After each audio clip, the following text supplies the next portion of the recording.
What's going on, everybody, and welcome to episode 96 of Bettin N Boozin here on the HHH Racing Podcast. I'm your host, Kyle Roscoe, and what a fun show we have for you guys tonight is on the eve of Travers Saturday at Saratoga. We are going to cover the Charles Town Classic and their biggest card of the year with four $500,000 and over stakes races. Is a fantastic card, of course, highlighted by the Grade 2 Charles Town Oaks and the Grade 2 Charles Town Classic. Everybody, welcome in. Thank you all so much for joining the show. If you guys are new here and you aren't subscribed, why not? You're already coming back anyway. Please go down below the video player. Please hit the subscribe button and hit that like button, because not only does it show us that you guys are liking and enjoying the content, but also it pushes this podcast and others out into the YouTube algorithm to hopefully bring like-minded horse players like yourself to the HHH Racing Podcast. Of course, for that, we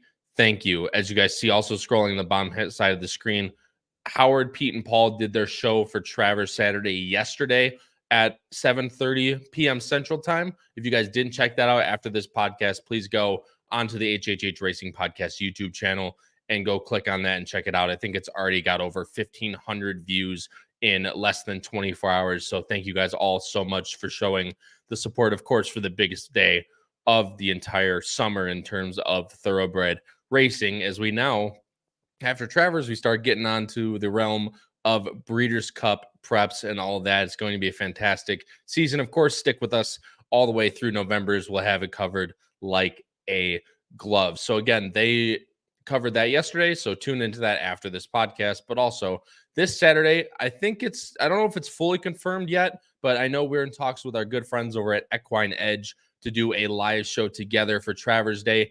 Either way, we're going to have a live show for Travers Saturday covering either the penultimate 2 races, the penultimate 3 races. Not too sure on the order, but keep an eye on the YouTube channel, the HHH Racing Podcast YouTube channel, for that show. And of course, we will highlight it on X or Twitter if you guys don't check back to the YouTube channel. But of course, you could ring that bell notification that's right next to the subscribe button to make sure that you get every single notification about every single podcast here on the HHH Racing channel. So guys, let's keep moving on here. Of course, every podcast that's posted to the YouTube channel is also available in audio form. Apple Podcasts, Spotify, and Anchor is where we post those. If you're at the gym or you're at school or anything, you want to listen, you can't watch the video, but of course you want to listen, please go rate, review, and subscribe on those platforms. Guys, Saratoga and Del Mar Power Picks have been absolutely killing it. Noah Maher, who of course is a co-host of the Bettin N Boozin podcast on the HHH Racing Podcast, he's been absolutely killing it out at Del Mar. He's originally from California, knows those tracks like the back of his hand. Gave out another 12-1 winner, morning line winner last week. Went off at 7-1 to beat Miramati at 1-5. So hopefully you guys cashed in on that if you guys are a part of the Del Mar Power Picks. But also, guys, time is still in to get the full weekend package. It's only $20. It's only $6 a card. The price is not changing for Travers weekend. Howard is doing the picks on Saturday. It's going to be a completely fleshed out, multiple pages of price plays, spot plays, pick 5 grids, everything you guys need to be successful and crush your bets this Travers Saturday. We have you covered here on the HHH Racing Podcast at hhhracingpodcast.com. Go to hhhracingpodcast.com and I'll actually pull it up for you guys right now so you guys can see what I am talking about, because when you go to hhhracingpodcast.com, you see at the top here, Power Picks tip sheet, and you'll see Saratoga only Power Picks. Scroll down, it says, what is the process to subscribe? You can either pay on PayPal, right to Howard at hkravitzhorse@gmail.com, or send it to Venmo at Howard-Kravitz, and please put your email in the description of that payment to get these Power Picks Friday, Saturday, and Sunday. Because not only are you paying for Travers Day, you're paying for Friday and Sunday as well this weekend. So you will get that, of course. And like I said, if you're a current Power Pick subscriber, you get a discount, $15.99 for the weekend. But if you're not already a normal Power Pick subscriber, which I'll talk about in a second, it's $19.99, $20 for the weekend. Again, the value is unbelievable. Our ROI has been very good throughout the entire season, hopefully to fully culminate into a great Travers weekend. So please subscribe to those over there. And then, as I mentioned before, the normal power picks, only $4 a weekend for these, $15.99 a month. You'll get at least 4 Saturdays of those price plays, spot plays, pick 5 grids, everything I mentioned before, and more, of course. $2.18 on the ROI all time. That's been going since February of 2021. We've been documenting ROI all the way through that. So please go subscribe to the normal power picks, of course, patreon.com/HHH Racing Podcast for those. Guys, now that the ad is done, let's get through this and let's go right into this card. And like I said, at Charlestown, it's always fun when we get to cover these smaller tracks, especially on their big days. And Charlestown has a very, very special card. As like I said, it's the Charlestown Classic. It's their marquee race, but they have 4 $500,000 plus stakes races, and we're going to cover all of those plus 2 other ones for you guys tonight. But it would be remiss if I didn't bring on my one co-host for tonight. Unfortunately, Patrick Kunsel has a work event, and Noah Maher's flying out to a bachelor party. So, of course, those two. We will have Noah's picks, though. Noah's picks will be on the screen, but neither of them will be, which means I'm left with one guy, and that one guy, of course, is from the Ohio State University, who's actually, I believe, back at school, if I'm remembering correctly. Charlie Freeman. Charlie, what's going on, my man? And that is the cool background. Yeah, not much. Like I was saying on the last one, this is the first one there. I actually didn't know it was just going to be the two of us, but as you got to see with the message in, that's a risky game. We're going to see how it goes. I'm hoping it's fine. The Wi-Fi, amongst other things, has been a little shaky, but right now things are working. So for now, we do have, a co-host for you. So far things are okay. Well, if you guys watched on last week, yeah, I've also had Wi-Fi issues for some reason. I don't know where that came from. I have fiber, and that makes it even worse when I'm having issues. But either way, guys, Katie, Paul Conlon, Racing Downwind, best part of the day is Bettin N Boozin and Bettin. Absolutely, Racing Downwind is here.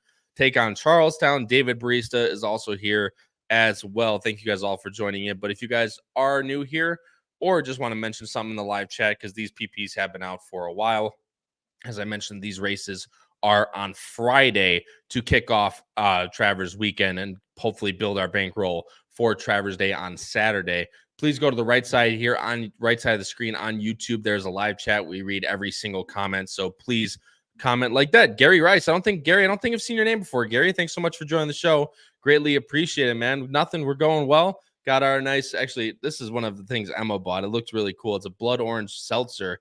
Florida seltzer hopefully makes me think of somewhere that's warm 365 days a year, and we can get the picks going hot. But guys, let's move right into the first race. As I said, we're going to mention 6 races here. First 2 races are $75,000 stakes races at Charlestown, and then we're going to move into the very good over $500,000 and over stakes races. And the best part is these are West Virginia breds, Charlie. We're starting off really, these are honestly really fun races because they're really competitive. There's actually some pretty decent favorites, but I think at least in this race, I think we both agree, and I'm kind of give a little bit. Noah thinks not, but us two think that this one can be beat, and I'll show the Equibase right now.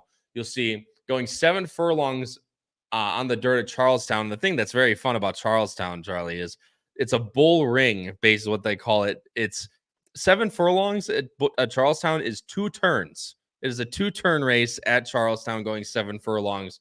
And the morning line favorite is on the inside, the number 1, No Change. Mendez and McKee at 2-1. Second choice is the number 6, Social Chic for Boca Chica and Runco at 5-2. And your third choice is all the way to the outside.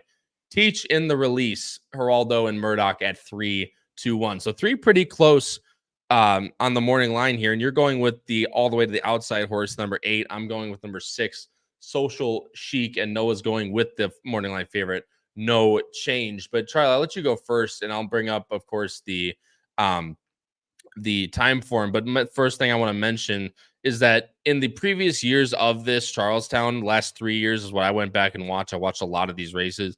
This track has had a tendency to play very speed favoring and very rail biased, being that short of a track around. If you have to make up ground on the turn, because there's no way you're going to make up ground. The stretch is so short. you got to start making up ground on the turn. It has had the tendency to play to that inside and to that rail bias. So just something to keep in mind as we go through here. But so I think, Charlie, I think that's kind of what you're going for with the number 8 in this race. And I'll bring up the time form that kind of also hammers that point home for you. Yeah, I'll be honest, I think we can kind of relate to it, and so can our viewers. I don't typically play Charlestown, so it was nice to get some, little inside information from you and boss man Howard about how this track typically ends up playing. And as soon as I heard, a lot of speed favoring for someone like me who loves their closers, wasn't the best news to know. But again, this is something where, we've been talking about. Obviously, we're almost approaching show 100. So, Yep. this is the importance of growing as a handicapper, is rather than trying to, go back to the well and just try to force myself to stick with a closer no matter what, because that's the style I like. I acknowledge that, it's speed favoring. The 8's the fastest horse in the race. And the big thing I really liked is not just, the big fire that's easy to look at, but for me, it was to stretch up from 4.5, which is even to call it a sprint still seems like generous, because that I don't even know how, like, for me, that's I only really see that at Gulfstream for debut horses. So to then stretch out all the way to 6.5, that's pretty bold. Those 2 furlongs go a long way when a horse is flat out sprinting at 4.5. And I thought, quite honestly, Teaching the Least did a really good job at that distance. I understand the pace wasn't anything crazy, but still, to win going away, which is something I always talk about that I like in speed horses, is when they aren't one that's hanging on for dear life, was huge to me. And I just think being the speed of the race and showing that much improvement at 6.5 means maybe this is one that is speed, preference, but likes to have a little more distance and likes those that aren't quite as quick as those in a 4.5 furlong sprint, as we saw that huge buyer jump. No, I agree. And obviously that was also off the claim as well for a 44% trainer, which is absolutely ridiculous. But the only thing that I had this horse in 3rd instead of, somewhere closer up, I mean, he was completely alone on that lead, right? At 6.5, which he's only been running 4.5, which maybe you are correct. He's completely suited for these distances. It's just a matter of if he's going to get a little bit of pressure, because my horse with the 6, I don't see how this, I mean, the 6 might be better with the target, but the 2 to the inside is probably most likely a go horse. If he does get to the lead, then I think that's where he's dangerous. But in a race where he could get a little more pressure, that's where I kind of floated towards a horse like Social Chic, where you have that last race under his belt that he's been running at this 6.5 to the 7 furlongs. And that last race I thought was actually really good, kind of showed a little bit different side to his game, where he's been, only length, like been pressing the pace mostly. And then like 2 back in the Confucius Say, which is actually where the number 1 in this race, who's going to be the favorite, actually clipped heels and didn't fall, but lost the jock, so ended up not really working out. I'm going to show this race real quick because we have those 2 horses running in this race. And like I said, 7 furlongs, guys. You don't see like basically the Derby start for 7 furlongs most of the time, but this is a race where you'll have Social Chic gets a great trip. I mean, sitting on the inside here, and the number 5 is the number 1 No Change in this race, who Noah has on top, and you'll see she clips heels right just before that, and you see her falling behind there. But Social Chic is right here on the inside, and Espresso is going to spring this upset at 25 to 1. And you think that she would be able to go by, but look, Espresso puts her in tight, and she's trying really hard to get through, and does end up, coming on late, just losing, and then galloping out past. So I didn't think it was a bad effort necessarily, although with a perfect trip.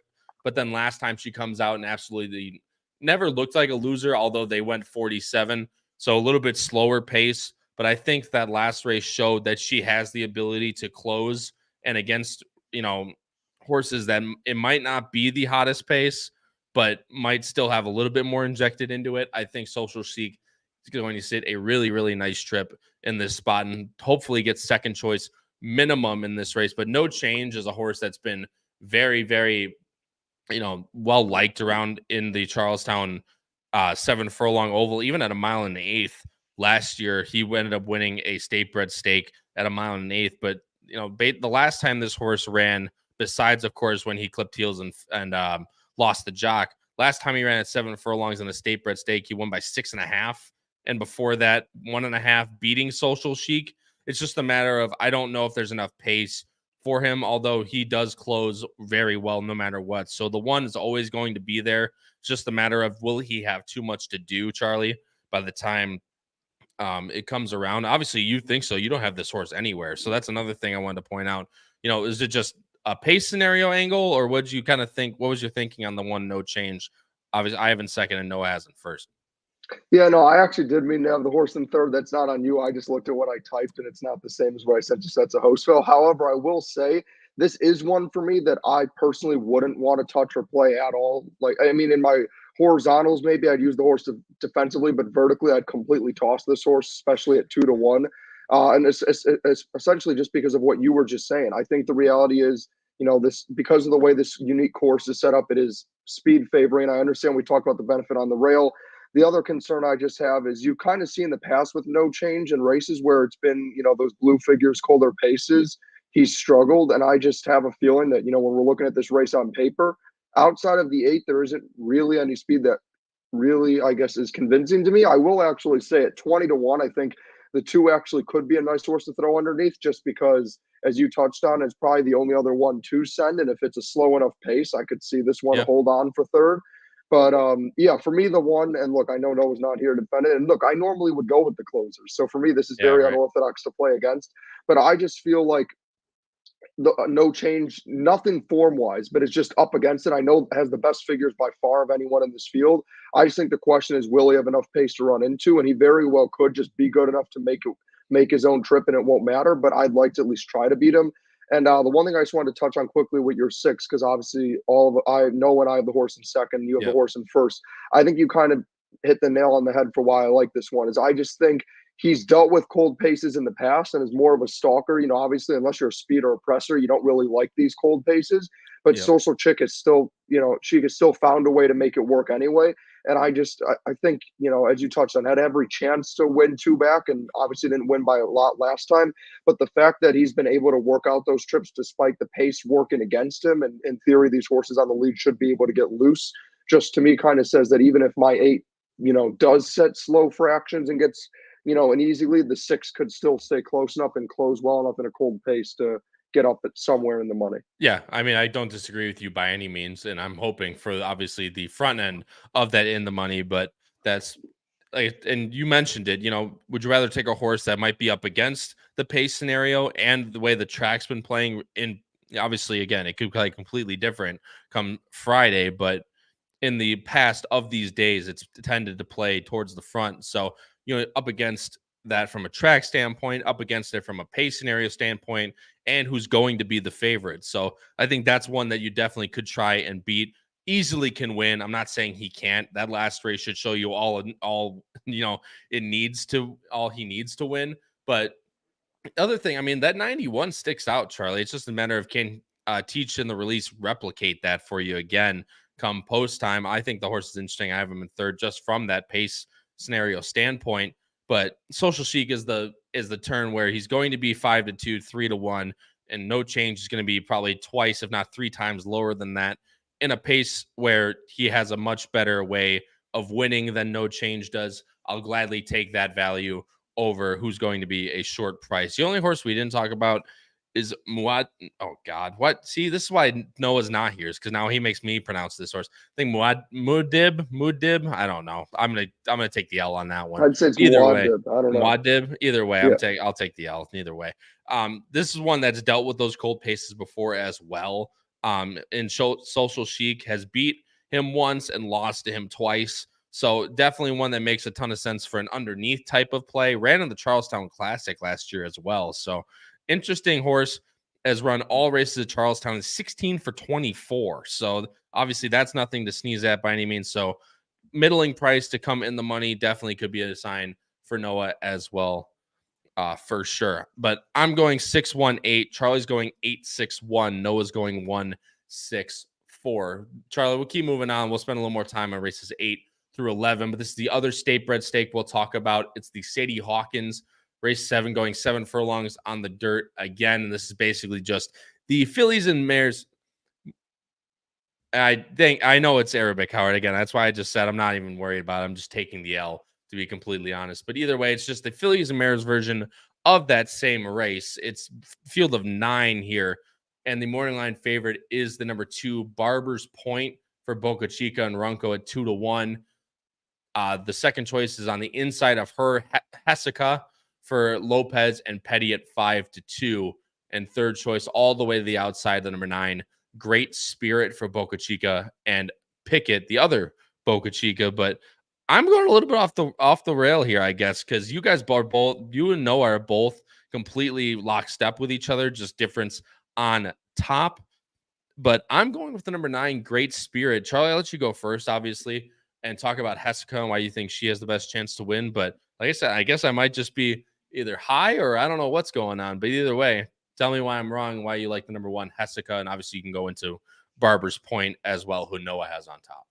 Yeah, so for me, I see this race completely different than the one before, not just because, it's the guys versus the girls, but because I think, which I think you could agree with me, is looking at it, there are, at least to me, a lot more horses that want to be forwardly placed in this race. So that was really my main reason to toss the 9 is, again, even though it is speed favoring, I know we also talked about the benefits of being towards the inside. So for me, the 9 having to navigate over and also dealing with a bunch of other speed to her inside is just concerning. And I just think the 1 is honestly going to end up getting a dream trip. I think she saves all the ground on the rail. She likes to sit a stalking trip. Obviously, she's had some trouble when it's been colder paces and not quite getting the job done against this favorite. But again, with the other speed I see from your 9 and others, I don't think the 2 is going to be able to get away with the same kind of pace that she's won on in the past. And I just really think that the 1 will be able to, like I said, save all the ground, sit a stalking trip right off, and then just roll on by and kind of be the one who lets others do the dirty work, but doesn't complain. And she's happy to win, any means necessary. And if it means the dirty work, why not just sit a few lengths off the lead and save the ground? I don't disagree with you by any means. Time form actually shows the horse, the 9, getting a pretty far lead in this one.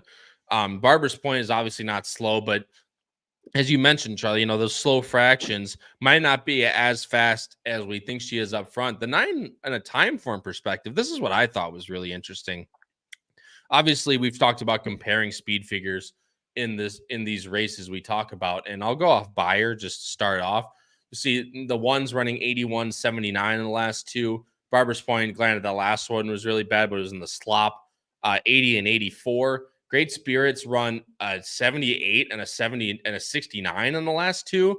Then you go to time form here, and the time form has Great Spirit rated way higher than that. Last time, granted, it's marked with a suspect breakout race. It's been kind of like the highest race of the entire card, but that 2 races back is a 106, which based on, going from Beyer to, that's like a mid-80s Beyer, which is better than everybody in this field. So I thought that race was extremely interesting. And Great Spirits dealt with hot paces before, has showed on the lead. And I think it's interesting. I'll go to Great Spirit here in a set here right now. Great Spirit runs a lot of 4.5, which makes me think that she's going to be even faster than what a lot of things showed, where she stalks, but she stalks in these 4.5. And when she goes to 7 furlongs and 6.5, which she's done twice in the past year, she's won both of them, might I add, by open lengths, and she's been a lot closer on the lead than she's shown in her 4.5 furlong sprints. So I think that she's going to break from the outside. There's a ton of run up at Charlestown from 7 furlongs. She's going to have either a on the lead trip or just off, just pressing off the pace trip. And if she gets that, I love her in this race, just based on the trip she's going to get. And granted, the 1 could definitely win this race just staying on the rail the whole time, right? But at 5-1, Great Spirit, who's 8 for 13 lifetime, 12 for 13 in the money, all at Charlestown, of course, and has been favored at 2-5 in her last 2. Granted, this is a little bit of a step up, but has won, based 3 out of her last 5 at this exact level. I mean, and 1 at this same distance. 5-1, I think, is very, very likely in this race, and I think she gets a great trip. And I could be wrong, like you said, Charlie. The 1 could get that aforementioned pocket trip and just explode late in the lane, but I thought the 9 was extremely interesting at 5-1 with, as you said, a lot, some speed, but I don't think any speed to where she can't just either sit off or maybe even just clear.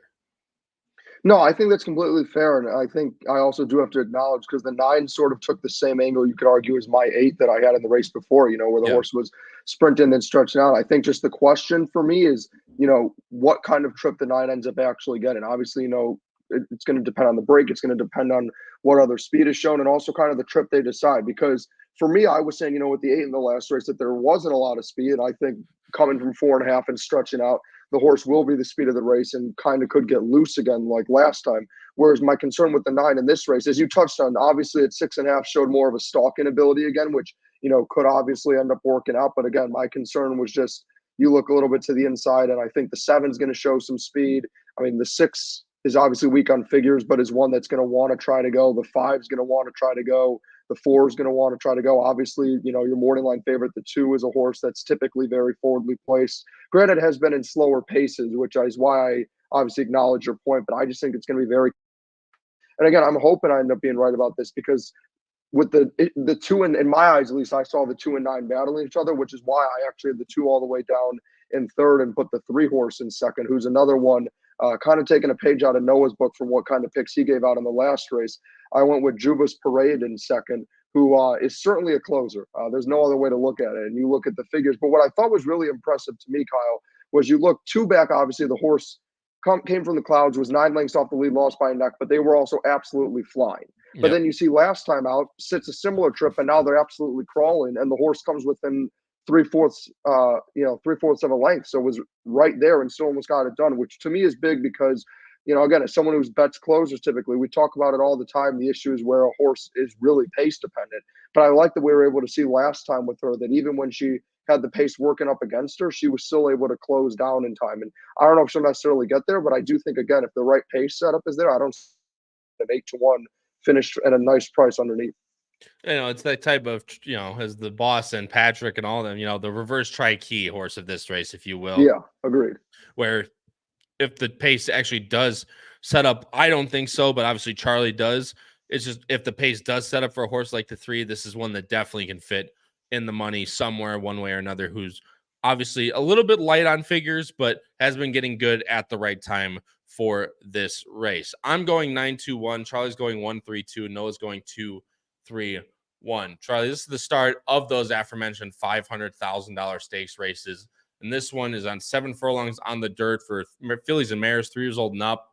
And this is where we start branching away from those West Virginia breds and we start getting into open company. And this one has a very heavy favorite. The number 1, Spirit Wind. Mike Smith coming in for Saffie Joseph after winning last time at Saratoga. 1-1 even money on the morning line for Chris Walsh. But shout out Oldie, 1-1 on the morning line. Second choice is the number 4, Clearly Unhinged, and I almost somehow messed that one up. Christian Torres, Steve Asmussen, 4-1. The number 2 is your third choice, Free Like a Girl. Saya is coming in for Pommier at 9-2-2. And I'll go to our picks right now, Charlie. Both of us have that. We all have the same top 3 for 1, but 2, we both have the 1 on top. Noah's actually going with the 4 in this race. I'll tell you what, Charlie, if this track has been playing like it's been in the past and the trip sets up like I feel like the 1's the most likely winner on the entire card.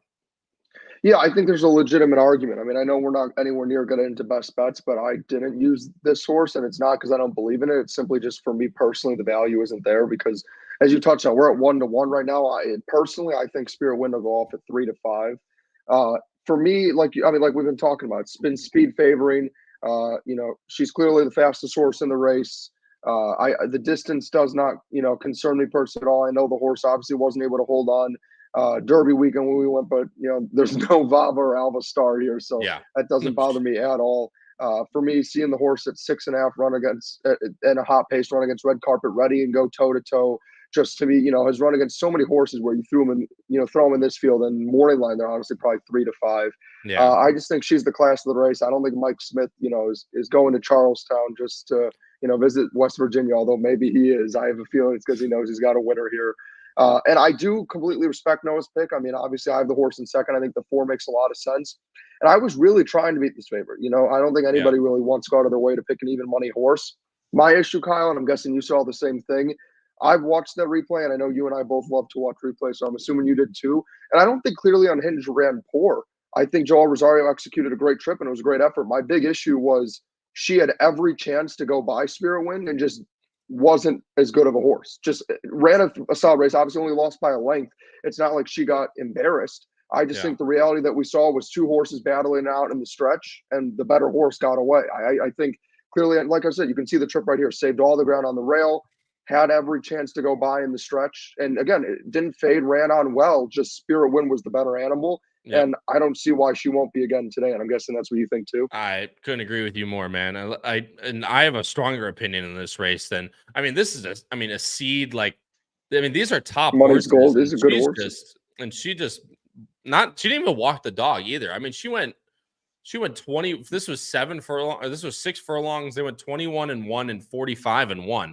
That's still pretty quick fractions, and Spirit Wind still went on with it really well. And if she gets the trip, she can honestly stalk like you saw at Lone Star Park in 2-back.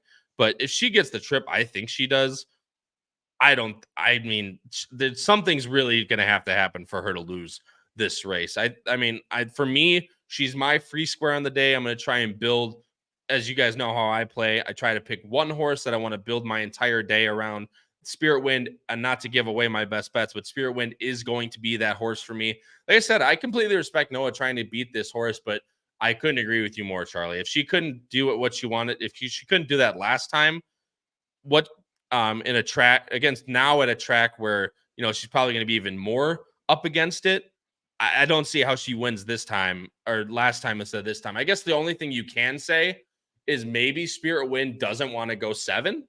That's the one argument you can make, is that maybe she's not a 7 furlong horse. Maybe she's, a 6 furlong specialist, but it's just a matter of if she gets that easy of a trip going 7, she should be able to win this race, especially at a speed favoring track, at least in the back,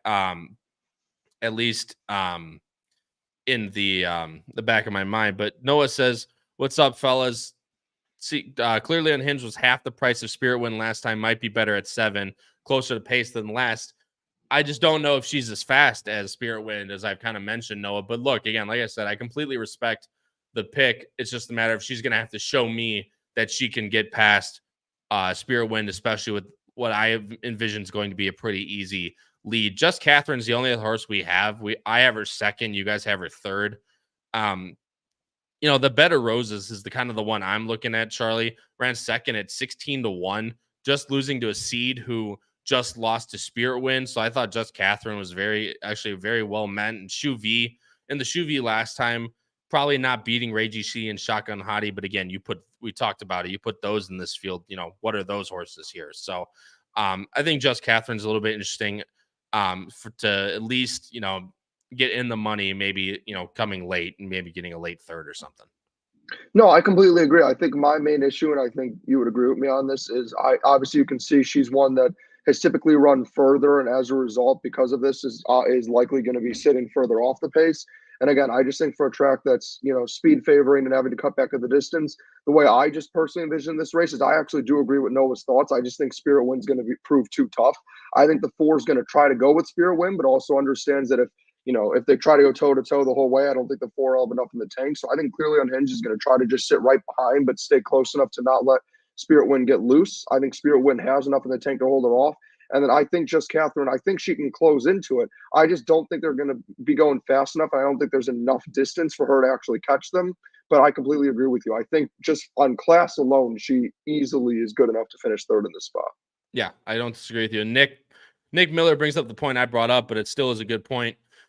Nick, I haven't seen your name before, man. Thanks so much for joining the show. Greatly appreciate it. He said, I think the big question for Spirit Wind is the 2 turns at Charlestown bother her at all. I would think not, but I completely agree with you. Maybe she's not even a 7 furlong horse in general. But the 2 turns at Charlestown does make a difference. I think it's just a matter of the trip looks so easy for her.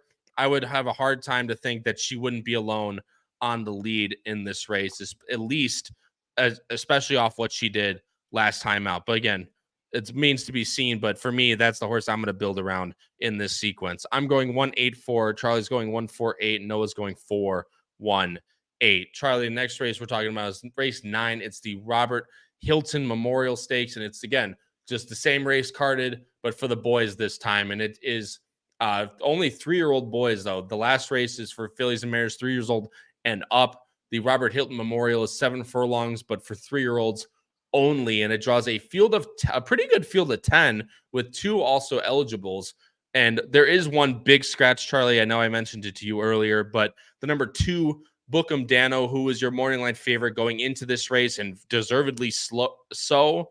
The very talented New Jersey bred, unfortunately, will not be running in this race at Charlestown. Instead, we'll be going to the H. Allen Jerkins at Saratoga, but not unfortunately for that, because that race is unbelievable on Saturday and probably is the toughest and most competitive race on the entire card Saturday at Saratoga. So Boozin Dano going there only makes that race better, although I think he probably would have had a much easier time in this race winning this one than that one previous. But however, that's the morning line favorite scratched out, so we'll go just based on what they have in general here. Obviously, morning line odds, everything will change now that Boozin Dano is not running in this race.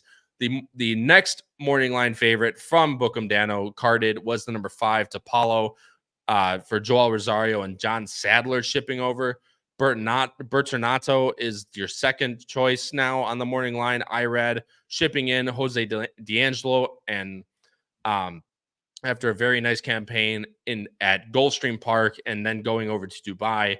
And your third choice now is all the way up to 10-1. It's number 9, Juba with a twist, La Rosa and Petty at 10-1 for locally based connections for the West Virginia bred. Charlie, I'll bring on our picks right now. You and I are both going with the same horse again in this race, although I have a little bit of a sneaky horse in this race.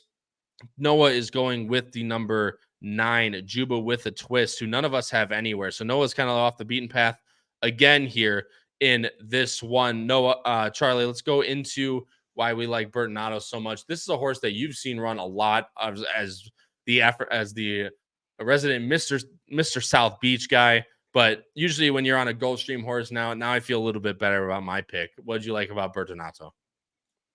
Yeah, no, look, as you touched on, I mean, Gulfstream I've kind of had to adopt as my, home track.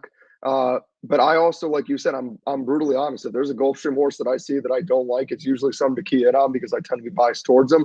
But no, this is one I've seen time and time again, and quite honestly, is one I've tried to beat because when you're getting 40 cents on the dollar and 80 cents on the dollar, who wants to pay those prices? But I've gotten crushed by this horse time and time again.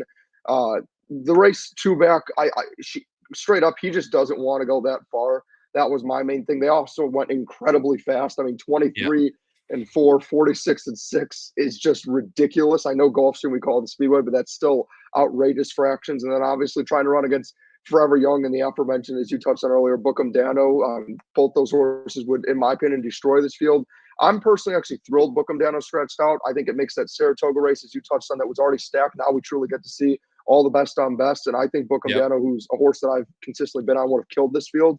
Now I think this is a wide open betting race, although I do have a feeling that I know the 5's the morning line favorite. I'd be shocked if the 4 doesn't go up as the favorite. The reality is they're going to see IRAD. They're going to see those massive numbers. And quite honestly, I think it's a deserved favorite too, because for me, he is a very different horse when I visually watch, and I'm not sure if you saw the same thing, but for me, when he's at that distance that's shorter than a mile, he's a very different horse visually for me than what I see when he goes to a mile and further. And there's nothing wrong with that. I just think he's a horse that doesn't want a mile. D'Angelo found a perfect spot for him, and he's also working monstrous with that 46 and 1. I just think Irad's gonna have him ready. I think he'll get to the lead, and I don't think he needs the lead, but I think whether he's on the lead or just off, I think he beats this field now that Bookin's gone. Well, the thing is, Charlie, is the biggest thing is that he's been off since February, and he's been off in the States since last year, right? I mean, he ran in the States December 2nd of 23, and that was in that, they took a shot, like you said, in that mile and 16th race. It's just not what he wants to do, although he ran well. I mean, he only lost by a length in that race, and that was, like you said, sitting just off those really quick fractions. You didn't even mention the 111 and 2 that they went for the 3 quarters. So I think he's getting back to what he wants to do here. You mentioned how well he's working at Palmetto. He's actually worked at Saratoga, but now cards into this race. I think maybe they might have been pointing to that H. Allen Jerkins and then saw that and was like, yeah, maybe not. So maybe we go down to West Virginia. But look, $500,000 race. I don't necessarily think this is a second choice.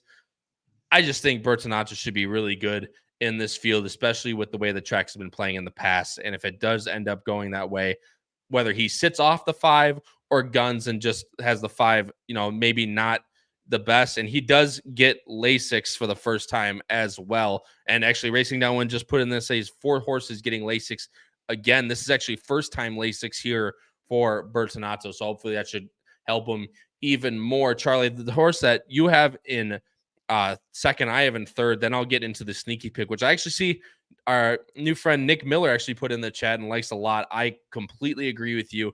Number 5, Tapalo, has been running very well at Del Mar, and actually at Santa Anita on the West Coast, working very well at Del Mar. This is an absolute speedball, and if he gets the lead, obviously could win this race for sure. Yeah, and I'll let you touch on your 7, but it's actually funny that there's so much love for that horse because I originally had the 7 in third, and then I thought I wanted to be a little more creative and try the 1. But no, I think the 5, as you touched on, he is super, super fast. I think the big question, which I think we could kind of agree on, though, is speed going a mile and an eighth versus the speed of a horse like the 4 who's been going 6 and 6.5 and 7. It's 2 different ball games, and obviously the effort 2 back was very impressive to win going away, but also you can see with the blue numbers, they weren't going all that fast for California standards. So for me, the big question is kind of going to be like, what kind of trip does Joel Rosario choose to work out? Because I personally, from what I visually see, don't is going to be as fast as the 4. I think, again, the 4 is a sprinter who's been used to hot paces, whereas the 5 is one who has been going over a mile a lot. And the one time, he didn't, it was a cold pace. But I also think, John Sadler, I mean, I don't know, have the stat on. I know this would be more of a Noah stat, but I don't think he's someone who would often ship to Charlestown. So to me, I feel like this is a spot that he must clearly feel good about for the horse and think this is a race that makes sense. I think he could be solid. I think I mean, obviously with the 2 out, you'll get better odds than, that 5 to 1. I mean, you won't get as good odds as that 5 to 1, but I don't think go up as the favorite. I think you'll get a very reasonable price. For me, it's just one where I think there's enough form and value that I have to put the horse somewhere. But I don't know if you thought the same thing. I also just thought it was quite honestly a bit of a bizarre spot. Yeah, which is why I'm a little hesitant. Well, here you go. I mean, John Sadler, this is going to be John Sadler's first runner in the last 5 years at Charlestown, maybe even his first time ever at Charlestown. Obviously, I can't look up that far. However, I completely agree with you. He did obviously get the lead in that 7 furlong race in 45 flat. Surprisingly enough, it's not the fastest in California for sure, especially going 1 turn. However, he did it very well that day. But this horse also seems like a 1 number horse, Charlie, right? I mean, besides that 101 that he ran in the La Barrera, I mean, what's his best? What is an 80 that he ran in a maiden optional claimer 40? Like, I mean, that was obviously at 1 turn as well. But this horse, I mean, he's gonna have to show it to me again, especially if he's going to be second choice in this race. I don't want any part of this horse that, at least vertically, obviously you have to include him somewhere. I think defensively, but agreed. In a realm where, this horse is going to be second, third choice, and he's only got 1 number that can beat this field, I'm willing to look other places, obviously, and that's why I have the 7 in second. Charlie, I guess I'll let you finish off because David Duncan, Racing Downwind, brings up he said Valentine Candy looks interesting as well with you. This is a horse that ran very well at Oaklawn. That 95 definitely sticks out on his page. But this is one, where that 95 is higher than a lot of his others, but he's still running 88. He's still running, that mid to high 80s. So that 95 is not necessarily completely out of nowhere. Yeah, he's also one that drew a ton of attention because he ran in a very solid field on debut and had an incredibly impressive effort, in my opinion, with that 85. And clearly they thought so because then Asmussen, threw him into a grade 1, which obviously, didn't work out. But to, do that obviously means he saw something. And this is one who, as you touched on, has been running in a bunch of stakes races at Oaklawn and has run well. Then they tried to be aggressive again and, run against Book'em-Downo in a grade 1 and then go back to a grade 2 after that. And I just think the reality is this is one where, again, Asmussen sees a lot of potential, and quite honestly, so do I. And I think he could work out a very decent trip. I just think he's honestly been a victim of just running against fields that he's just not talented enough for, and now gets into a spot with a field that gets back to more of those similar levels to those Oaklawn races. In my opinion, I think it's closer to those than those grade 1 and grade 2s, which to me makes him interesting. And I'll be honest, I think people are going to see that too and see that it's an Asmussen, and I don't think there's any world you get 12 to 1. I think he'll honestly end up being, like the 3rd choice behind the 4 and 5, maybe, or somewhere around there. I think your 7 will probably be a little more of a fair price. Also gets the Lasix, which I think is important to touch on. But I think this is one who can, again, save the ground on the rail. I don't think it obviously doesn't need the lead. I think could, stalk and save some ground, and is one I would absolutely play. We talked about my 3 in the last race is a reverse Trikey. This is one I would love to play in a reverse Trikey, or just somewhere underneath the 4 who I really like. No, absolutely. And Wants and Needs, guys, is a horse that Nick Miller also says, this is the race I can card I can make some real money on. Singling the 7, which is obviously a very 12-1 morning line. Obviously won't get that with the scratch of Bookham Dano, but hoping to get about 8-1 with the scratch. I'm thinking more like 7, 8-1. I think Nick is very plausible with this one. That last race, though, was very, very good. Got it, obviously, a very easy pressing lead, but did it very, very well. And was not a bad race there necessarily either. Not a whole lot of them have come back, but a Banjo Chris, Hailstorm, they came back to run, mid 70s. They kind of held their form a little bit, but the way, just visually, the way Wants and Needs did it last time, I thought was very, very impressive. And I can show the time form here, obviously minus Bookham Dano, the 2 out here. The 4 and the 7 they have going out for the lead. And I think if Bertinato and Wants and Needs stay up front, I don't know if it's going to be a fast pace. I don't think Valentine Candy wants to be right on the pace with them. No, I think Valentine Candy sits a pocket trip. If the 4 and the 7 go out there and sit just a nice, not an easy lead by any means, but they press each other and just have going 1-2 around the track, I think that's very plausible in this race. And if the 7 can improve off that last time, very lightly raced, tried a 100K and 1X at Churchill last time, blew it out the water, and now comes into this spot. The only loss in this horse's career has come to Gold's Gold, I believe. Gould's Gold. And Gould's Gold was second in the Ohio Derby and at Thistledown to Batten Down, and second in the Sir Barton at Pimlico to Corporate Power. So, I mean, this is not a horse that's not a bad horse at all, especially to lose to first time out, and has done it beautifully since then. I think Wants and Needs is absolutely a great play at 7-8-1, and you'll just see later. And by the way, is working fantastic for Randy Morse, and Randy doesn't normally have them cranked up. So I like Wants and Needs a lot, maybe to surprise at a high single price. The last horse I'll talk about is Juba with a Twist for Christy Petty. La Rosa, very, very good, but obviously local based West Virginia connections. This is a West Virginia bred. That last time on that state bred race, state bred race. I mean, you might as well, 1-9, you might as well not even have, it's a paid workout at that point. I'll obviously show the ending here just for Noah's sake. Smaller field, a field of 9, just sits right off the lead. It's exactly, I think, what the 1's going to do in this race. I think it's going to be our 4 horses, basically, right? 1, 2, 3, 4. And I mean, there's not a thought in this mind of La Rosa saying, I'm going to lose this race. There's not a thought. I mean, he goes by on the far turn, and he's getting ridden out here, but he's still under a pretty tight hold. So obviously a very different race here than in his last one, but those numbers are very comparable in this field. And with the stalking trip sitting probably next to your 1, Charlie, I don't see this horse isn't impossible by any means. And he's probably going to be somewhere around that 5-6-1 range. I think he'll probably be 3rd choice. I think the 7 goes off as 4th choice, or 4th or 5th choice along with your 1.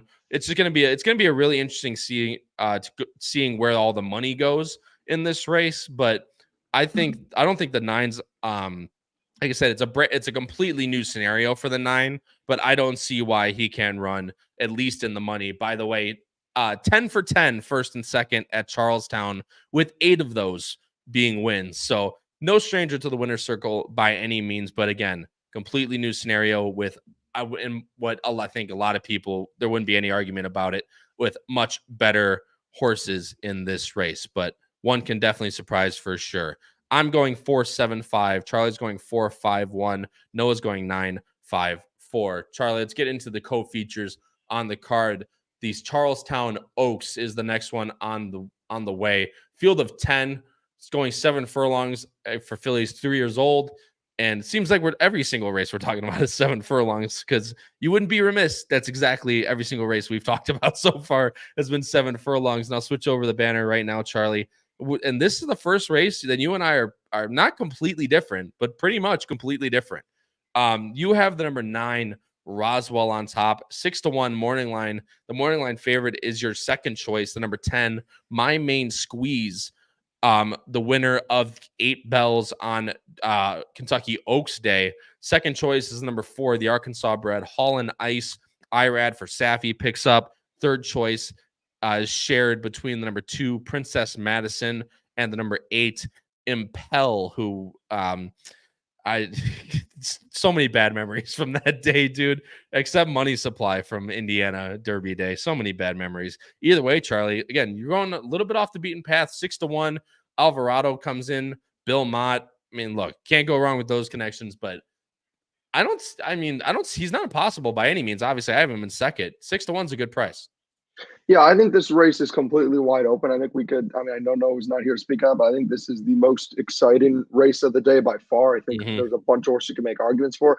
I was pretty surprised to see how low you and Noah are on Impel or My Main Squeeze, but trust me, there's no world I'm putting Impel anywhere that I would have hit that pick 5 with multiple double-digit horses in that sequence, but this horse couldn't win at 30 cents on the dollar. There's no world I'm ever using her again. But no, on a serious note, I just don't think she's that good, to be honest. I think she kind of just got overhyped by an impressive win and an optional claiming. But yeah, going to my top pick, Roswell. This is one who, again, we've talked about it, those Gulfstream horses. And for me, this is one who sort of burst onto the scene where obviously won on debut at almost 12-1, and then came back to run against Launch, who's a really nice Gulfstream horse, lost by a neck in a hot pace and went toe-to-toe. And for me, that's where I started to pay closer attention. And then, after that, ran in some allowance claiming, and then ran against Money's Gold, who's obviously an incredibly talented horse and was, I'm pretty sure, a ridiculously short price that day, and still went toe-to-toe and ran obviously buyer top with that 95. And then I understand, that last time she ran against Princess Madison, who's in this race, and didn't, quite go by. But if you pull up that replay, she was pretty wide that turn, and I just thought Princess Madison got the better trip. And I also just think she's one that's going to like the stretch out in the distance. For me, when I watched her effort at Churchill going 7.5, it looked fine. When I watched her effort in that hot pace at 6.5 at Gulfstream, she held up the entire way. I love these connections as well. Yeah, you can see the 9 starting to try to circle around, and then you can see the 2 in this spot is the one who's a little more to the inside. And I just think, if she can work out a little bit of a cleaner trip this time and not have to, be as wide the entire time around the trip and just save a little bit of ground. I love her at 6-1, and I think she could work out a fantastic trip. I think that Junior Alvarado is obviously Bill Mott's main guy. I think she can sit right behind the speed, save the ground, and then go by. And obviously, he's working incredibly well with that 47-4 at Saratoga, and before that a 48-1. And if there's a race to go for any sort of decent price, and I think I'll get probably around 5-6-1, I think this is the spot. And I'm glad to see you have her in second, at least, because I really like her. Yeah, I've followed this horse many times in the past. I think probably on the screen here, I think I've probably bet her 3 out of the 4 times after that maiden win. One that I've chased, and she's been very good. She just really hasn't been able to get that job done. And as you mentioned, against very good horses, it's just a matter of, can she actually go by? But 3 out, obviously 5 for 5 in the money. I feel like you have to use her, especially as she's working so forwardly for Bill Mott, who brings in his main guy, Junior Alvarado, to ride in this one. I think she's definitely worthy of at least an in the money chance in this race. I'm going Mystic Lake, Charlie, and I know this is one that you're familiar with. Honestly, hasn't really run at the dirt distance until these last 2, and has showed very, very well that she can be a part of this, this lower to middle grade 2, grade 3 type. But there's one thing, Charlie, in this race that I think she just sits maybe a super easy lead, but I mean, she's really fast early, and I don't know if anyone can keep up with her. There's a lot of horses that kind of want the lead necessarily. Obviously, Princess Madison's close to the lead. Overnight Powwow, I feel like, has to go, but those are at Charlestown races. I don't think she's nearly as fast as someone like that. Horsin Ice is the other one that's probably just as fast, although last time in the Azalea at 7 furlongs was ran huge with a target in front of her. So maybe that's the new type of angle for her. Navy Bell's not slow, but I don't think as fast. And then you come to Mystic Lake, who all to her inside are maybe just not as fast as her. And I think if she sits a really easy lead up front, I feel like that's the point where she gets where she can end up winning this race, losing to Emery last time, beating another Cox runner, and You Almost Had Me, who's very well meant, just absolutely destroyed her with a nice easy lead that day. And at Charlestown, the bull ring, where it has played favoring to the past, if Mystic Lake gets an easy lead, I think she could win. No, I think you have a legitimate argument. I think another thing you didn't even point, I don't know if you noticed or pointed out, but actually the 6 and the 4 are both owned by C2 Racing Stable. So I personally, as someone who has the 4 in the mix, I would rather have the 4 be off the pace anyway. Because again, I know my Gulfstream horses, and when I saw that effort and you know, her take that different approach from, you know, two back as the heavy favorite, trying to go with the lead in that hot pace, and then this time, you know, Safi had her sit a little bit, and clearly, like you said, they wanted to try something, and it worked brilliantly because she romped by that field. I mean, it was a joke. The question I have for Mystic Lake personally is I just don't know how she'll do with the distance. And the concern I just personally have is I know she's run this far and farther, but she's also benefited from running in cold paces when she's had to go far. And again, I know time form is showing that there's not going to be much pace, but I personally just don't see it that way. Like you touched on, Princess Madison does her best running forward, so I think she shows speed. The 3 is probably going to be cheap speed, but there's no way the 3 doesn't send. I think the 4 will probably sit behind, but is not going to sit far back. The 5 is going to be one that will try to show some speed. The 7, again, cheap speed, but is going to go. Impel is going to stalk, but won't be, you know, too far behind. My 9 is a stalker, but again, is not one that, you know, sits very far back. And even My Main Squeeze, you know, is normally within a few lengths. I think My Main Squeeze will probably be one of those towards the back, and that's why I end up landing on her in second. Is I just think, obviously, aside from that 73, she's been running really solidly. I just think my concern, and I'm guessing this is why you tossed her entirely, it's not one I would want to touch vertically, but my main concern would be, is there enough, you know, pace, and will she have too much to do? But she'll be the one closing. But I just think outside of really the 9 and the 10, almost every horse in this race is going to want to show some speed. And I think some of these other horses that are long shots kind of understand their only, you know, method to victory is to try to send like hell and just hope.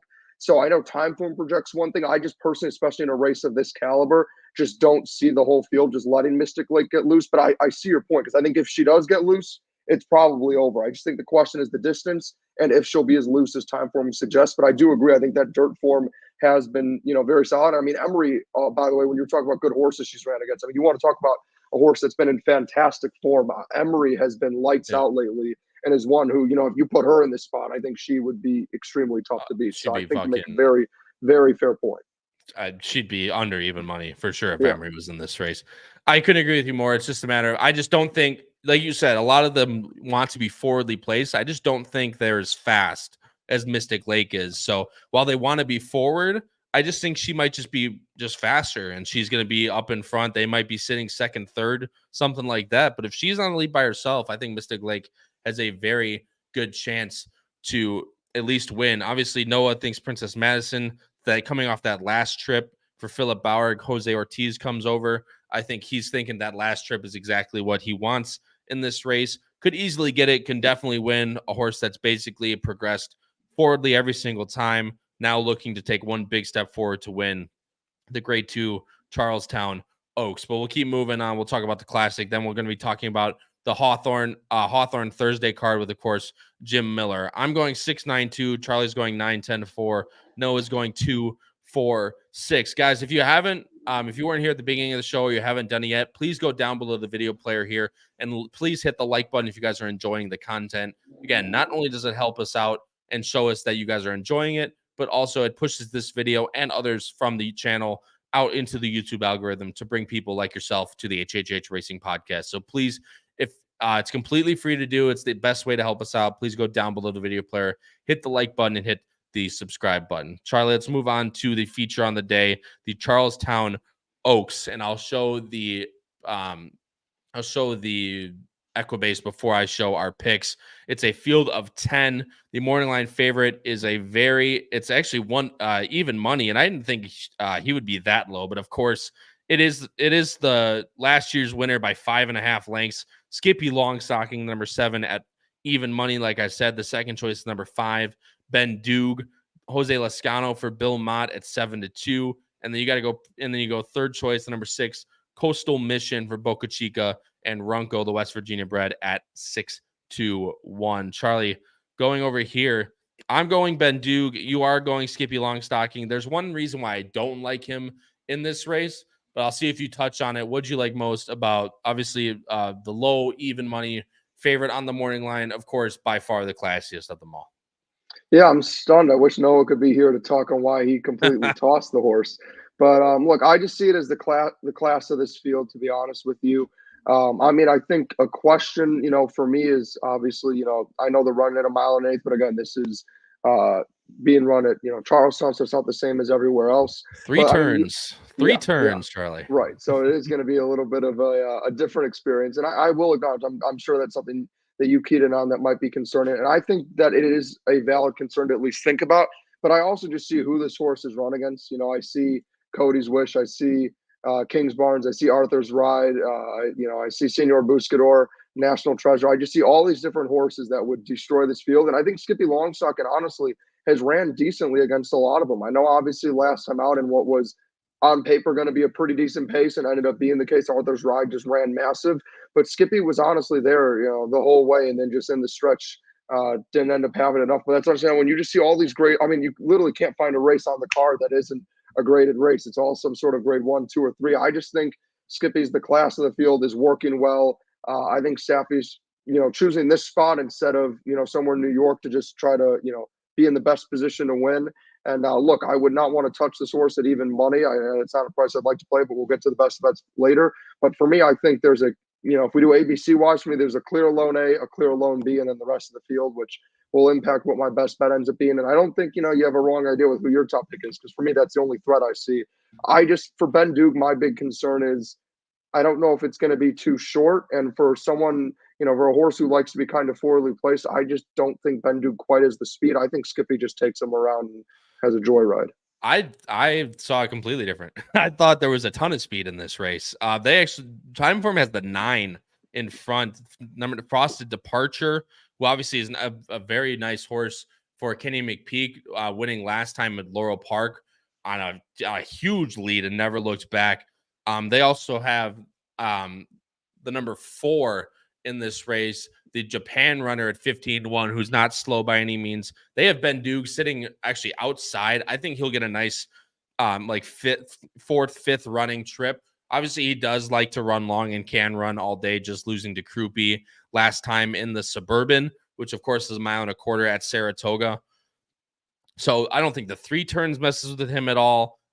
I just think he sits a really nice trip, and behind what looks to be a lot of speed in this race, I think he was very well looked at in the Suburban, just ended up losing, now comes back to that 1.8 mile distance where he absolutely romped at Aqueduct, granted in an optional claiming 62 N2X, but looks to sit a good trip, has shown that he can win on the lead, he can win stalking, he can win closing, he can do whatever he wants to do, really, for this son of Gun Runner.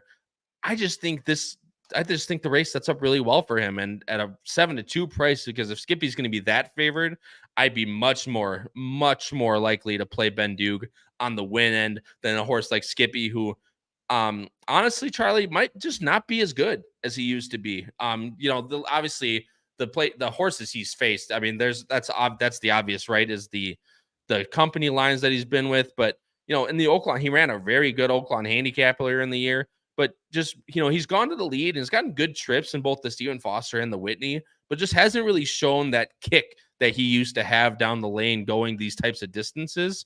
So that's my one concern, is maybe he's just not as good as he used to be. Of course, he can stuff me in the locker. He ran at 7-5 last year in the Charles Town Oaks, got a super easy lead, and ended up romping that field. It wasn't even close against the HHH Racing Podcast horse of the decade, O'Connor. So like I said, Skippy can easily win this race. I'm going to probably play Ben Doog pretty heavy vertically and try and set myself up for a really nice Travers Day come Saturday. But the only other horses we'll talk about, Charlie, that I kind of want to mention is the number 6, Coastal Mission, who I'm the only one that has Coastal Mission anywhere, which I thought was interesting. has been behind Bright Future, Super Chow, and Mulligan, who Mulligan is a very, very nice horse on the East Coast. Bright Future, who just came back in that race to absolutely romp. That one, unfortunately, I believe got scratched in his next race. Or no, the South, and then ran in the Whitney, of course, as well, and did absolutely no running. Got a really bad trip in there. But I thought Coastal Mission ran great in the Naru, just losing a length and a half. He's kind of that horse that maybe obviously ran in the Breeders' Classic for the West Virginia breds, handled the mile and eighth perfectly fine, albeit completely on the lead by himself, just way better than everyone in that race. I just think he sets a stalking trip, and if he can close late, he might be at least of late interest. But I understand why you don't want to have him towards the top end, considering that he has just maybe been running in, a little bit lighter races than a lot of these other horses. But the horse I want to mention here for you, Charlie, is the number 2 Warrior Johnny, who both you and Noah have in third. But real quick, Noah has the Velociter in first here at 12-1 for Gary Scher and David Cohen, who's coming over to ride. Ran a great Cornhusker against Red Wall 1, ended up getting DQ'd to 4th. I wish he was here to talk about this one, because this is a very, very interesting pick in this race. Maybe running at Prairie Meadows, Fauner Park, maybe lesser, but you guys will have to wait for Twitter or on this race on Friday to hear Noah's. But I'm very interested. 12-1 morning line for Noah in this one. But Charlie, last race we'll talk about, then we'll move on, because we got to bring Jim Miller's patiently waiting in the back room. But Warrior Johnny, 12-1 horse. I'd be remiss if I didn't let you at least touch on this horse, who you guys both have in third at a price. Yeah, I just think Warrior Johnny could honestly end up sitting a similar trip to Bendu. I don't think Warrior Johnny is quite the same ability, which is why I would have the horse lower. But I think at 12-1 you can get a decent price, and this horse absolutely is a very decent chance to run well. And obviously last time out was a disaster, but the horse was 26-1. I will say it was also pretty impressive. You look at these efforts. The 2 races before that ran a 92 and a 98 at almost 7-1 and 9.5-1. So one that wasn't really getting respect and running against some decent horses. I just think this is one that could work out a decent trip, save some ground towards the inside, and clunk up for third. I also will say, didn't word it so well when I was saying Skippy could have a joyride. I didn't mean like loose on the lead. I see that's how I said. I more so meant personally that I just think the other speed around Skippy is not going to last long enough, and I just think he can sit right behind him and get the first jump and go by. The other thing I will say, I completely hear what you're saying in terms of potentially, a bit of a dip in form. Like I said, I think that's why they chose to go here and not to one of the races in Saratoga. But I also think a dip in form, honestly, would still be okay to win this race. Like as you touched on, 3 back ran a 107, has been running in the high 90s against stronger competition. I think if he just stays anywhere near what he once was, it's good enough to win. But as you said, that even money price is not, super enticing, which is why you got to play, at least to me, something around the horse, not just on. So no, I completely agree with you. And like I said, he might just be better than everybody. But for me, especially at that low of a price, I'll definitely wait to see it. But Noah's going 2 best bets. Race 8, a win on the number 4, Clearly Unhinged, which is to beat that very heavy favorite in race number 8. I can't remember his name right now. Yeah, Spirit Wind. So I was correct. And race number 9, a pick 3, 459 with 246 with 58, Ben Duke and Velociter in that last race. So good luck to Noah. Charlie, I'll go to you. You like Roswell. You talked about it a lot. You also have a backup just in case, but you think Roswell's going to run really well, at least for second, if not winning. And race number 11, an exacta 7/5. Charlie, go ahead. I know you're freezing up a little bit. The Wi-Fi going McDonald's on you, but if you can hear me, go ahead and talk about it. I'll talk about mine. There you go. So he's back now. So Charlie, go ahead, talk about your best bets. Yep, you're good. Okay, perfect. So starting with the first one again, I love Roswell. It kind of reminds me of I'm blanking on the name of your horse. Is it Dynamic Pricing, the one that we talked about where you had played in the exactas? I think Roswell, kind of like you touched on, is the perfect horse to use underneath, and one where, as you touched on, is 1 for 5, but has also been in the money in all 5 races and never really runs a bad race. So I think, she's a very safe bet to finish somewhere in the money. And I think if that, the 4 that we talked about is going to be one of the more poorly placed horses, is able to stay up in the 9, can't quite get there, I have that. And, if there is some sort of, meltdown, because we always talk about a race where you expect speed and there isn't, or you expect it to be slow and then for some reason they go anyway. And, with the form of My Main Squeeze, you just have that one to cover up. But again, I really like Roswell in this spot. So that's why I did give out the win bet. I think, she is very classy and doesn't really run a poor race and is, probably one of the highest floors of any horse in that race. So I'm going to take a chance on her at a nice price. And then, like I touched on, I mean, I could be wrong. Obviously, you and Noah think I will be. But I think Skippy's the class of the field, whether you like the horse or not. We all agree on that. So I'm just going to, trust the form of Skippy to, hold up against a weaker field. And then, like I said, I think Ben Doog is the next class that stands above the rest after that. So I'm just going to try to hit that stone cold exact to 7-5. No, I love it, man. Like I said, you could be completely right. I'm kind of going the same vein as you with that last race, but obviously going with my top pick at a decent value.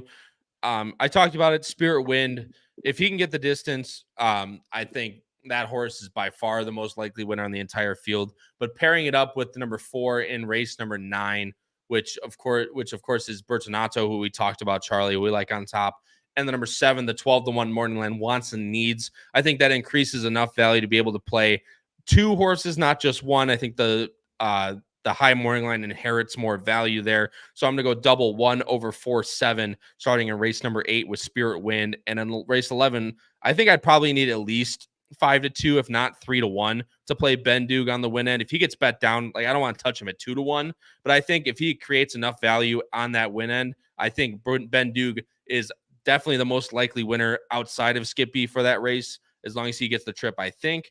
And like I said, from a value standpoint, much more likely to play a win bet on Ben Doog. So that is going to be my 2 best bets of the entire day. So everyone, thank you guys all so much for joining for the Charlestown segment of tonight's show. But of course, we'd be remiss if we didn't talk about the favorite hometown track. And of course, one of the good guys over, and he does everything, the director of racing, Jim Miller, is here to talk about Hawthorne tomorrow. Jim, what's going on, my friend? Yeah, not much. I'll tell you, it is great racing all over the place. Thinking about the fact that Woodbine moved those races to this Friday. It is. It's a stakes-filled weekend. It is a really good weekend of racing. So looking forward to that. It's just going to be a matter of how everybody juggles everything on Saturday with so much good racing out there. So hopefully they don't overlap things and everybody gets to enjoy all the great racing this weekend. That's a very wishful thinking, Jim. Of course, not overlapping everything, as we all know everyone loves to do. Charlie, of course, we'll let you go, and Jim will talk about 3 races tomorrow as I'll touch on something. But Charlie, thanks so much for joining the show, man. I'll talk to you later. Sounds good. See you, everyone. All right, later. All right, Jim. So the racing gods have finally blessed us with good weather in the Chicagoland area, which means we're finally going to be talking about 3 really nice turf races carded for tomorrow.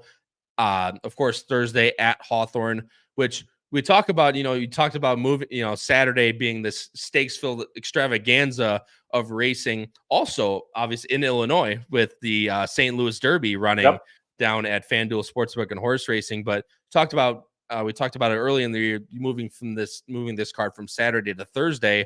Obviously now that rears, how good it could be for you guys tomorrow. Well, and that's one of the things that definitely pays off is just avoiding all the competition, because you think about it, if everybody's out there, you're looking at Saratoga and you're focused on the East Coast, you're going to focus on Saratoga all day long on Saturday, and who wouldn't, because it's such a great card there. Oh, hi, Katie. How are you?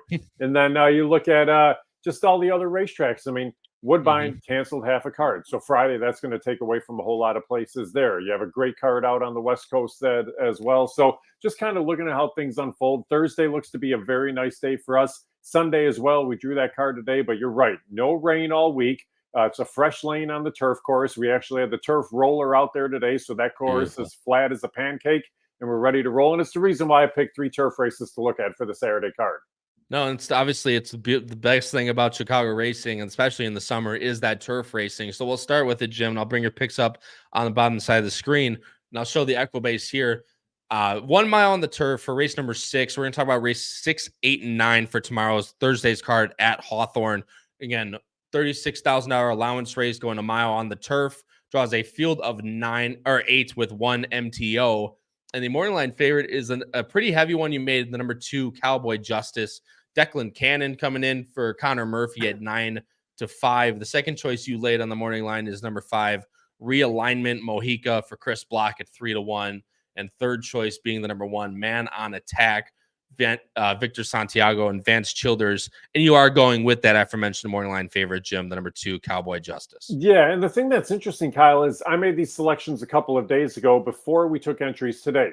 Well, the race complexion could completely change for this reason only. The one man on attack entered today in the stake race on Sunday at Hawthorne. So they actually have the option up until tomorrow to choose, okay, do we want to run in this race tomorrow or do we want to run in the stake race on Sunday? And the reason I say that this is so important is this is the pace of the race. This could be possibly the only pace of the race or maybe one of two to go out there. So if man on attack comes out of this race, it completely changes the complexion of the field for a horse like Cowboy Justice, for some of these others, maybe like Realignment, and maybe moves the horse like Professor Higgins back up. So man on attack's decision for what Vance Childers does really has a big impact. But starting with Cowboy Justice, here's the thing.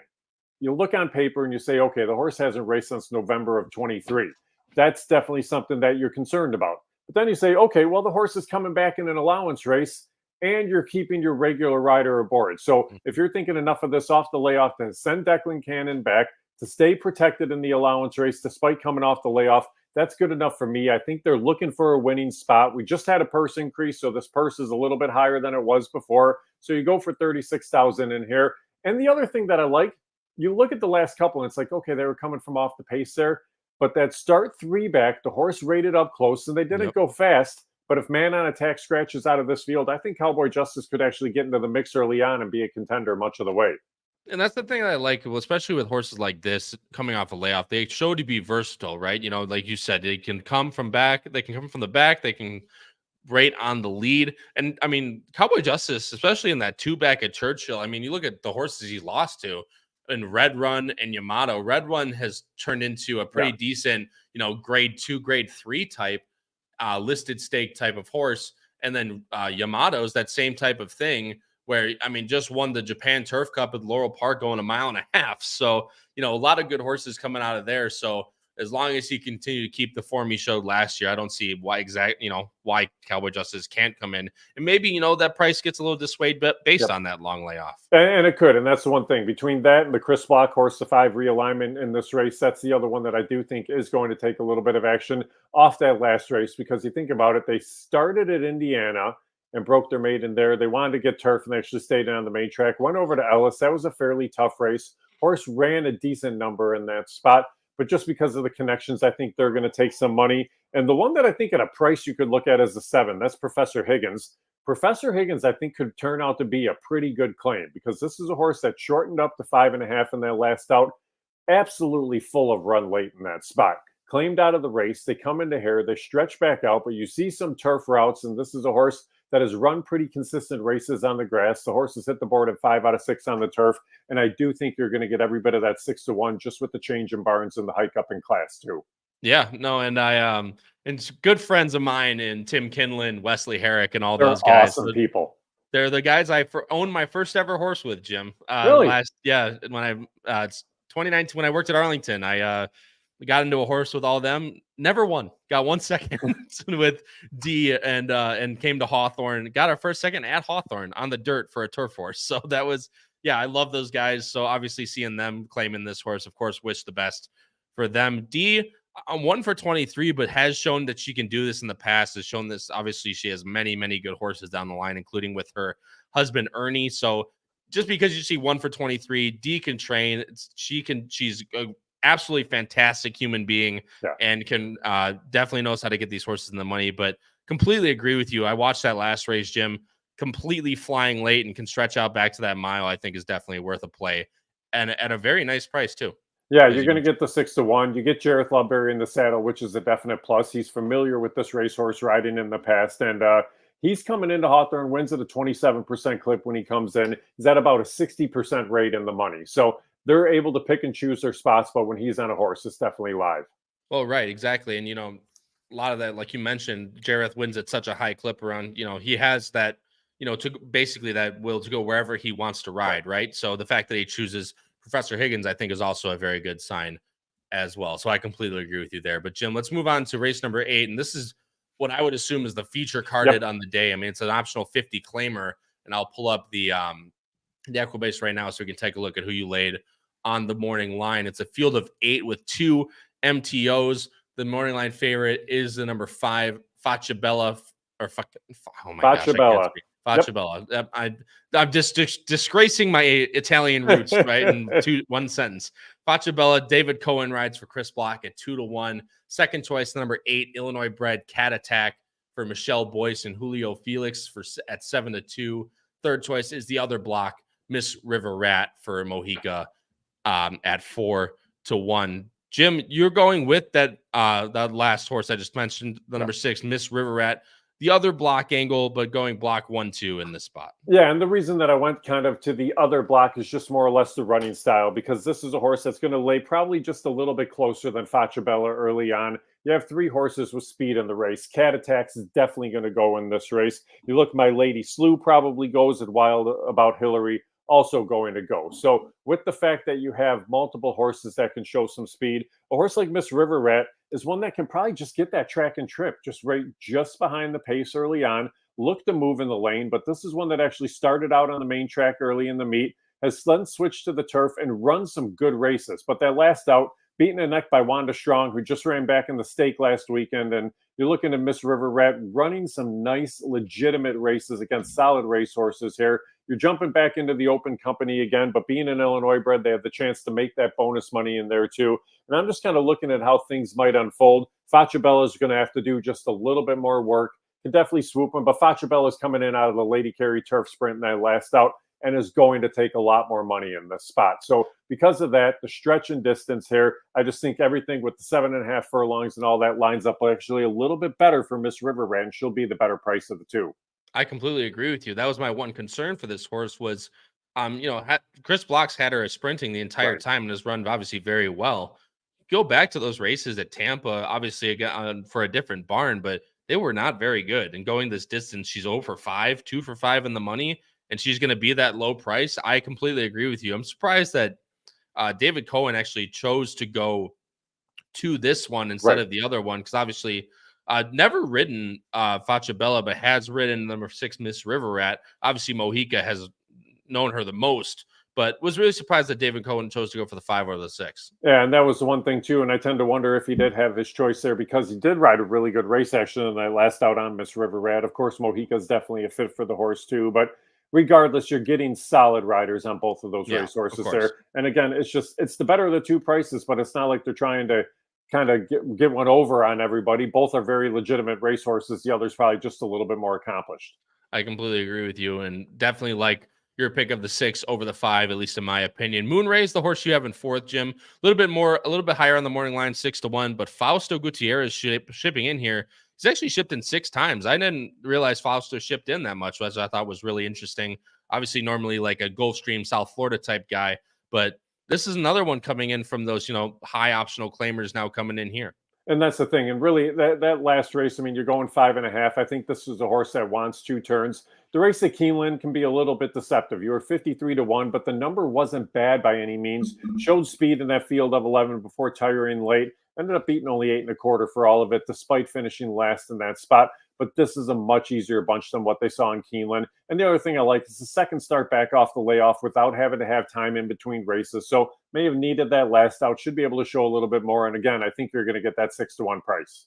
Yeah, especially, hasn't shown anything since coming over from France necessarily. But like you mentioned, a little bit easier spot in this one, and definitely is one that's going to be forwardly priced. So maybe if, there is other speed in this race, but if someone can hold on, it's most likely number 4. I think probably the speed, as you kind of mentioned in that one. Yeah, I agree with you there. Watch out a little bit maybe for the 3 Wild Bout Hillary, only for the fact that Tanner Tracy sends this horse back in, tries the turf one other time. The last time the horse was on the turf was at Canterbury, and you see it was a lot of speed there, and then all of a sudden you lost your rider in the lane, and it was a really weird race because this was a horse that was really acting up prior to the start, and then ran that big race before what happened late in the lane. So Wild Bout Hillary, if you're looking for a little bit of a price, maybe just to kind of be a factor.